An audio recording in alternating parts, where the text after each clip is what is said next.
Sticking with pro sports here in Montreal, but switching the sport from hockey to football. We're talking Montreal Alouettes with Herb Zurkowsky from the Montreal Gazette. Thanks for being here. Thank you. We have a lot to get to today, so I'm going to jump right into this. The big news this week, Tom Higgins, coach of the Alouettes, did not win Coach of the Year, but by the look of your face, I do not see a surprised man.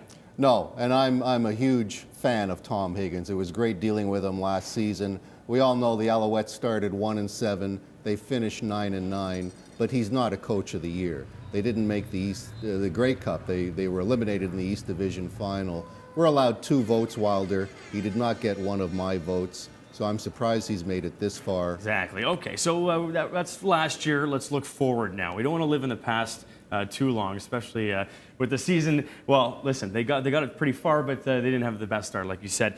2 star free agents are available: Duron Carter, S.J. Green. Is there any chance we're going to see them in an Owls jersey next year? Well, you're not going to see Duron Carter. He's going to be playing in the NFL. He has worked out for various teams. He's now in the negotiation stage, and he's going to decide. Probably Indianapolis, Cleveland, or Minnesota. Minnesota, of course, is where his father, Chris, played. S.J. Green, I'm not really sure what to make of that. Players can become free agents as of February the 10th. The longer we go into this process and a guy remains unsigned, the less likely he is to return.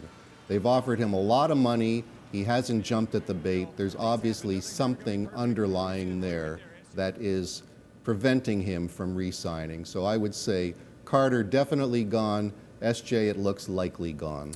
So obviously Jim Pops knows he needs receivers. He brought in Fred Stamps for the Edmonton Eskimos. What are your expectations for him?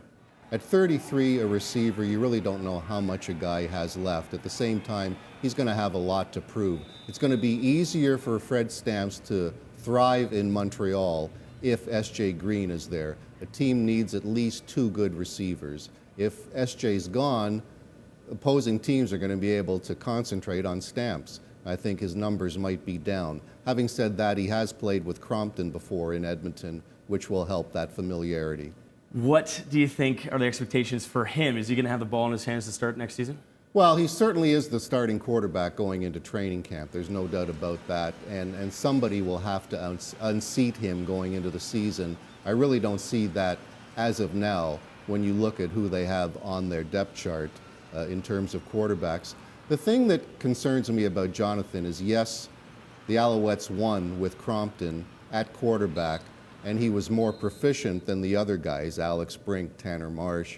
But I think they won because of their defense. What I saw from Crompton was a lot of misreads, a lot of overthrows, underthrows. He's not an accurate passer, and that concerns me, but he's the best they have right now. What do you think is the biggest need for the Owls? Well, definitely offense. They got as far as they did because of defense. We're not certain about what they have on offense. The pieces seem to be there. They seem to have some decent receivers. They have good running backs in Brandon Whitaker, Tyrell Sutton, a solid offensive line. But it's going to take years before you know if Jonathan Crompton is the real deal at quarterback. A year ago, we thought Troy Smith was their quarterback. Right. He's the guy that they put front and center. They put on their media guide. Where's Troy Smith today? He's out of football. Yeah. You never know at that position. Okay, so from receivers to quarterbacks, maybe we need some. Obviously, we need some offense here. Let's look at the coaching staff again. Obviously, some big changes throughout the season. What is the coaching staff going to look like going forward?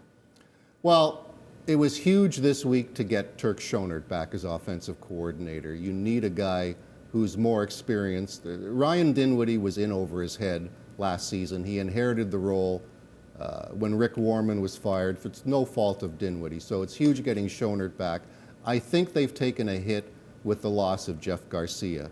Garcia was tremendous in motivating the quarterbacks in particular. They basically traded Jeff Garcia for Anthony Calvillo. Anthony Calvillo comes in now. It'll be his first year coaching. I believe he will coach either the receivers or the running backs. And he's quieter than Garcia was. There's no doubt that Calvillo will command respect in that room because of what he did as the quarterback of the Alouettes. But I think, as of today, they're potentially a weaker coaching staff than they were a year ago. Absolutely. Hey, Herb, thanks so much for this. I really appreciate it. Herb Zurkowsky from the Montreal Gazette. Hey, stay tuned, everybody. Lots more to come on Sportsnet Central Montreal.